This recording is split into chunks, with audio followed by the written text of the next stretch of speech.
بسم اللہ الرحمن الرحیم۔ السلام علیکم ڈیئر اسٹوڈنٹس، امید ہے آپ لوگ ٹھیک ہوں گے اور آپ لوگوں کی زندگی خوشیوں کے ساتھ گزر رہی ہوگی۔ تو آج بڑھتے ہیں مزید اشعار کی تشریح کی طرف، لیکن میرے چینل پہ نئے ہر آنے والے ان کو چاہیے کہ میرے چینل کو سبسکرائب ضرور کریں اور ساتھ ساتھ اس چینل کے لنکس کو بھی اپنے دوستوں کے ساتھ بھی شیئر کریں۔ تو بڑھتے ہیں اگلے اشعار کی تشریح کی طرف۔ آج کا پہلا شعر ہے صدائے نارہائے جنگ کی آتی ہیں کانوں میں، صدائے نارہائے جنگ کی آتی ہیں کانوں میں بلند آہنگ تکبیریں سما جاتی ہیں کانوں میں، نظر آتا ہے مجھ کو سرخرو ہونا شہیدوں کا، وہ اطمینان وہ ہنستا ہوا چہرہ امیدوں کا۔ تو یہ اشعار ہے اور بڑھتے ہیں پہلے شعر۔ صدائے کے معنی آوازیں، نعرہ ہائے یعنی ہائے کا مطلب یعنی زیادہ، جمع کے لیے لوگ استعمال کرتے ہیں، یعنی زیادہ آوازیں۔ جنگ تو جنگ کو کہتے ہیں، لڑائی کو کہتے ہیں۔ کانوں میں یعنی کان۔ بلند آہنگ، آہنگ کے معنی آواز ہے۔ تکبیر کے معنی ہے اللہ اکبر، اللہ اکبر تکبیر۔ تو اس کے معنی کیا ہے؟ اللہ اکبر، اللہ سب سے بڑا ہے بے شک۔ سما جاتی ہیں، سما جانا پھیل جانا، ادھر ادھر پھیل جانا کانوں میں۔ یعنی اس شعر کی جو تشریح ہے وہ مختصر تشریح اس شعر کی کیا ہے؟ یعنی شاعر اس شعر میں ہمیں سمجھانا چاہتے ہیں اور بتانا چاہتے ہیں کہ یہ جو یہاں پہ تخیلی دنیا جو انہوں نے سمائی ہوئی ہے، تو تخیل میں شاعر کہاں پہنچ جاتے ہیں؟ یعنی جنگ کے میدان میں پہنچ جاتے ہیں اور کہتے ہیں کہ پھر میرے کانوں میں جنگی نعروں کی آوازیں گونجتی ہیں، پھر میرے کانوں میں جنگی آوازیں، نعرے یا آوازیں گونجتی ہیں جو کافروں کے لشکر سے بلند ہو رہی ہیں، اور پھر میں مسلمان مجاہدین کی تکبیر کے نعروں کی آوازیں بھی سنتا ہوں جو کفار کے دلوں پر بجلی بن کر گر رہی ہیں۔ یعنی مطلب کہنا یہ چاہتے ہیں، سمجھانا ہمیں یہ چاہتے ہیں کہ میں کہاں ہوں، یعنی میں اس میدان میں خود کو محسوس کرتا ہوں۔ اور پھر اس شعر کی تشریح جو تفصیل کے ساتھ ہے وہ آپ سنیں۔ اس شعر میں شاعر کہنا کیا چاہتے ہیں؟ اس شعر میں شاعر کہنا یہ چاہتے ہیں، ہمیں سمجھانا چاہتے ہیں کہ قطب الدین ایبک اپنے وقت کے ایک طاقتور حکمران تھے ہندوؤں کے، اور وہ جو ایوانیں تھیں ان میں انہوں نے ہلچل مچائی ہوئی تھی، اور یہ جو غازی ہیں، یہ جو مرد غازی اللہ کے احکام کا پابند تھا، ان کی شخصیت میں جلال بھی تھا، جمال بھی تھا، اور انہوں نے ایک حکومت جو قائم کی تھی، اور جس حکومت کی بنیاد انہوں نے رکھی ہوئی تھی تو حکومت مضبوط حکومت تھی، یعنی ایک اسلامی حکومت تھی۔ اس شعر میں شاعر کہنا یہ چاہتے ہیں کہ جب اس کی جو قبر پہ میں چلا جاتا ہوں، وہاں دیکھتا ہوں، تو دیکھتے دیکھتے میں کیا دیکھتا ہوں؟ یعنی میرے کانوں میں تکبیر کی آوازیں اور صدائیں گونجنے لگتی ہیں، آوازیں پہنچنے لگتی ہیں، گونجنے لگتی ہیں۔ میدان جنگ میں تلوار کی جھلکار سے میرا خون جوش مارنے لگتا ہے، جذبہ جہاد کے جذبے سے میں بھرپور مجاہدین جب دشمن پہ حملہ آور ہو جاتے تھے، یعنی جو جذبے سے اور جہادی جذبے سے جو بھرپور مجاہدین تھے، سرشار مجاہدین تھے، لبریز مجاہدین، وہ دشمن پہ حملہ آور ہوتے تھے اور دھاوا بولتے تھے، تو پرجوش نعرے وہ فضا میں بلند ہو جاتے تھے۔ مطلب یعنی جذب ایمانی سے وہ سرشار مجاہدین ایک سیلاب کی طرح وہ سب کچھ یعنی اپنے ساتھ بہا کے لے جاتے تھے، ظلم کا خاتمہ ہو جاتا تھا، اور دکھ کی جو انسانیت وہ ہوتی تھی، یعنی جن لوگوں کو یعنی دکھ پہنچائی گئی تھی یا جن لوگوں کو غمزدہ کیا گیا تھا، ان کا مقصد اللہ کے دین کی سربلندی، اور لوگوں کو یعنی ظلم کا جو ایک چرچا تھا، اور ظلم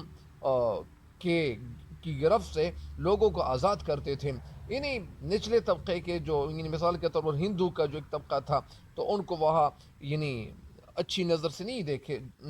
دیکھا جاتا تھا، تو وہ قطب الدین ایبک ایک جیسے حکمران اللہ تعالیٰ نے یعنی ان کے لیے ایک رحمت بن کر ان کے لیے اللہ تعالیٰ نے ثابت کی، اور انہوں نے آقا اور غلام کی جو ایک ہی صف میں کھڑا ہونے کے لیے وہ جو ایک فرق تھا، جو ایک امتیازی سلوک کی جا رہی تھی، تو ان کے ایمان کی حرارت سے، ان کی ایمان کی روشنی سے ظلم کے پہاڑ برف کی طرح وہ پگھلنے لگے۔ شاعر اس شعر میں مرد مومن کی عظمت اور شان و شوکت سے مسلمان نوجوانوں کو یعنی اویئر کرنا چاہتے ہیں، سمجھانا چاہتے ہیں، بتانا چاہتے ہیں کہ ان کے اندر جو قوت ایمانی، جو ایک جذبے سے بھرپور صلاحیت ان کے اندر اللہ تعالیٰ نے بدرجہ اتم ان کے اندر رکھی ہوئی تھی، ان کے اندر یہ ساری صلاحیتیں موجود ہوتی ہیں۔ میں آپ کو یہ ایک بات بتا دوں کہ جب ایک انسان وہ مسلمان ہوتا ہے، ان کو اللہ پہ مکمل یقین آ جاتا ہے۔ مکمل یقین ہے کہ انسان کو کس طرح وہ ہو جاتا ہے۔ مثال کے طور پر انسان ہے، وہ نماز پڑھتا ہے، نماز کے ساتھ ساتھ روزہ بھی رکھتا ہے، روزہ رکھنے کے ساتھ ساتھ وہ نیک کام بھی کرتا ہے۔ نیک کام صرف یہ نہیں ہے کہ بس آپ اپنے لیے صرف نیک کام کرتے جائیں، نیک کام یہ بھی ہے کہ جب آپ یعنی اپنے لیے زندگی تو گزار رہے ہو، لیکن اگر آپ کے پیسے وہ کسی نیک کام میں وہ صرف ہو رہے ہیں اور آپ ان میں لگا رہے ہو، یا کسی مسلمان کے لیے کوئی چیز خرید رہے ہو، تو یہ تو اچھی بات ہوتی ہے۔ یا کھانے پینے کی کوئی چیز اگر کوئی خریدے، یا اسی طرح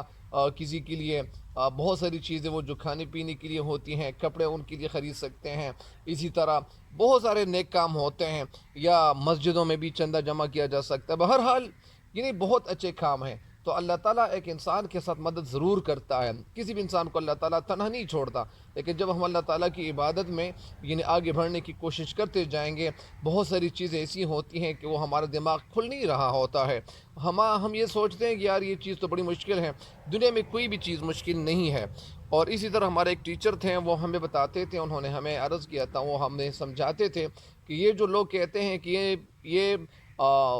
مشکل لفظ ہیں، یعنی انہوں نے اپنے رجسٹر سے مشکل کا لفظ انہوں نے مٹا دیا تھا، مٹا کے انہوں نے رکھ دیا تھا۔ وہ کہتے تھے، ہمیں سمجھاتے تھے کہ یہ اصل میں مشکل لفظ نہیں ہے۔ آپ نے جس لفظ کو مشکل سمجھا، جس کو مشکل سمجھا، تسلیم کیا، مان لیا، تو وہ مشکل پھر آپ کو لگے گا، لیکن یہ مشکل نہیں ہے، یہ آپ کے لیے ایک نیا لفظ ہے۔ اس کو نیا لفظ، پھر ہم نئے لفظ لکھتے تھے اور یہ ہم معنی لکھتے تھے۔ بہرحال اس شعر کی تشریح مکمل ہو گئی ہے، اگلے شعر کی تشریح کی طرف بڑھتے ہیں۔ اگلا شعر کیا ہے؟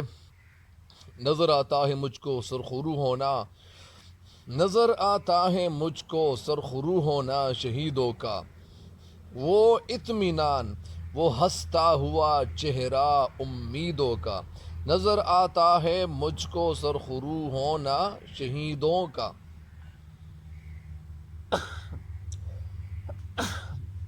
وہ اطمینان، وہ اطمینان، وہ ہنستا ہوا چہرہ امیدوں کا۔ امیدوں یعنی امیدوں سے بھرپور چہرہ۔ سرخرو، نظر آنا یعنی نظر آ رہا، سرخرو کے معنی کامیاب ہونا۔ اس شہید کیسے کہتے ہیں؟ شہید اسے کہتے ہیں جو کافروں کے ساتھ لڑائی میں وہ شہید ہو جائیں، اور اس کو شہید اس لیے کہتے ہیں کہ ان کو ہمیشہ کی زندگی اللہ تعالیٰ کے فضل و کرم سے مل جاتی ہے۔ مطلب یعنی ان کو ایک تو ان کو شہید کیا جاتا ہے، ان کی زندگی جو ہوتی ہیں تو ان کو ہم مردہ نہیں کہہ سکتے۔ اسی طرح اطمینان کے معنی کیا ہے؟ مسرت بھی ہے، شادمانی بھی ہے، طمانیت بھی ہے، خوشی بھی ہے، سرور بھی ہے، اور آرام بھی ہے، چین بھی ہے، دلاسا بھی ہے، سکھ بھی ہے، اور خوشی بھی ہے، فرحت بھی ہے۔ تو بہت سارے معنی ہے۔ وہ ہنستا ہوا چہرہ، ہنسنا نہیں ہے یہ لفظ، یہ لفظ اصل میں ہے ہنستا ہوا چہرہ، ہنستا ہوا چہرہ امیدوں کا۔ امید یعنی امید کیسے کہتے ہیں؟ یعنی جو ایک آپ کو آس ہو، ایک امید ہو، اور آپ کی ایک سوچ یہ ہو کہ مجھے کامیابی ضرور ملے گی۔ تو اس شعر کی جو مختصر تشریح ہے وہ یہ ہے کہ شاعر شعر میں کہنا یہ چاہتے ہیں کہ اس وقت میرا تصور مجھے ان شہیدوں کے سکون کی طرف دکھائی دیتا ہے۔ مجھے اس وقت میرا تصور مجھے ان شہیدوں کے سکون و کامران، یعنی جن سکون سے، مطلب مجھے اس وقت اس میدان میں لے جایا جاتا ہے کہ جس میدان میں شہید لوگ جو شہید ہو رہے تھے، اور جنہیں شہادت کے نور نے، شہادت کی روشنی نے لازوال بنا کر ہمیشہ کے لیے زندہ کر دیا ہے۔ یعنی یوں لگتا ہے کہ وہ اطمینان کی وجہ سے مسکرا رہے ہیں۔ یعنی جو لوگ شہید ہو گئے تھے تو ان شہیدوں کے جو چہرے تھے، یا اسی طرح جو انسان شہید ہو جاتا ہے تو ایک مطمئن ہو جاتا ہے، اور ایک اطمینان نصیب ان کو اللہ تعالیٰ کی طرف سے ان کو مل جاتا ہے، اور وہ اطمینان اور اسی طرح مسرت کیا کرتا ہے؟ وہ مسرت اور جو خوشی ان کو ملتی ہے تو وہ قابل دید ہوتی ہے۔ اس شعر میں شاعر ہمیں سمجھانا کیا چاہتے ہیں اور ہمیں بتانا کیا چاہتے ہیں؟ اصل میں اس شعر میں شاعر یہ بھی کہتے ہیں کہ جنگ کے میدان میں لڑتے ہوئے اپنی جان کا نذرانہ دینا، قربان کرنا اب اللہ کی راہ میں، وہ ایک اسلامی کیا ہے؟ اسلامی نظریہ ہے، اور دوسروں سے بالکل یہ مختلف ہے کہ مسلمان نہ دولت کے لیے لڑتا ہے اور نہ ملک و ملت کے لیے، نہ ملک کے لیے لڑتا ہے، بلکہ وہ صرف اللہ کی سربلندی کے لیے وہ کیا کرتا ہے، وہ کافروں کے ساتھ برسر بیکار ہوتا ہے۔ تو اسی وجہ سے اس شعر میں ہمیں شاعر سمجھانا یہ چاہتے ہیں کہ احکام شریعت کے مطابق یعنی شہید کبھی مرتے نہیں ہیں، وہ ان کو ہمیشہ کی زندگی مل جاتی ہے، کیونکہ اسلام کی راہ میں جان قربان کرنے والے ظاہر میں ہماری نظروں سے تو غائب ہو جاتے ہیں، ہماری نظروں سے تو فنا ہو جاتے ہیں، مگر وہ ہمیشہ زندہ رہتے ہیں۔ اس شعر میں شاعر کہنا یہ چاہتے ہیں کہ میری آنکھوں کے سامنے وہ جو گزرے ہوئے دن تھے، ان کا جو ایک سکیچ تھا، ایک نقشہ میرے ذہن میں آ جاتا ہے، میری آنکھوں کے میرے چہرے کے سامنے آ جاتا ہے، جب حق کی صدائیں، جب حق کی آوازیں لگاتے ہوئے مجاہدین میدان جنگ میں وہ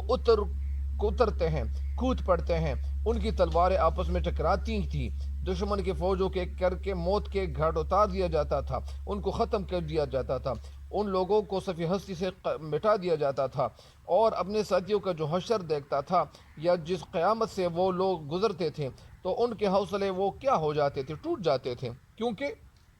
مسلمان اتنی بہادری سے جب لڑ رہے تھے، میدان جنگ ہندو فوج کا قبرستان بن چکا تھا، نتیجے میں جذب جہاد سے جو بھرپور سرشار مجاہدین تھے وہ تو شہید ہو رہے تھے، مگر وہ ہنستے ہوئے مسکراتے ہوئے اللہ کی راہ میں جان دیتے تھے اور آگے بڑھتے تھے، ان کے چہروں پر جو وجاہت اور جو دلوں میں جو سکون تھا، جتنی یعنی جو ان کو تسلی مل رہی تھی، اور ان کو جتنا ڈھارس ملتا تھا، اس امید کے ساتھ وہ کیا کرتے تھے، اپنی گردنیں یعنی ان کی وہ کٹتی تھیں، اور ان کی گردنیں کٹتی تھیں، اور انہیں ابدی زندگی مل جانے کے لیے وہ اسی طرح وہ سرشار تھے، وہ اسی وجہ سے وہ سرور حاصل کر رہے تھے، مزہ اور لطف حاصل کر رہے تھے، اور وہ اس لیے کہ وہ ان کو ہمیشہ جنت ملے گی اور ہمیشہ کی زندگی ان کو وہاں ملے گی، تو اسی وجہ سے وہ ہمیشہ کی کامیابی کو دیکھ کر وہ کیا کرتے تھے، وہ کیا محسوس کرتے تھے، اطمینان محسوس کرتے تھے سرخرو ہونے کے لیے، یا اسی طرح وہ یہی کوشش کرتے تھے۔ تو اس شعر کی تشریح بھی مکمل ہو گئی ہے، اگلے شعر کی تشریح کی طرف بڑھتے ہیں۔ علم کے سائے میں سلطان غازی کا بڑھے جانا، سری دشمن پہ افواج حجازی کا چڑھے جانا۔ علم کے معنی جھنڈا، پھریرا، پرچم، سلطان کے معنی تو بادشاہ ہے، غازی کا بڑھے جانا، یہاں مطلب کون ہے، یہاں مطلب قطب الدین ایبک کی طرف اشارہ ہے۔ سری دشمن، سر کے معنی یعنی آغاز، سرا دشمن کا سر پہ افواج حجازی اسلامی لشکر کا چڑھے جانا، یعنی ان کو کامیابی مل جانا، یعنی شعر میں ہم کہنا یہ چاہتے ہیں کہ پھر میں تصور کی آنکھ سے یہ دیکھتا ہوں کہ اسلامی جھنڈے، کیا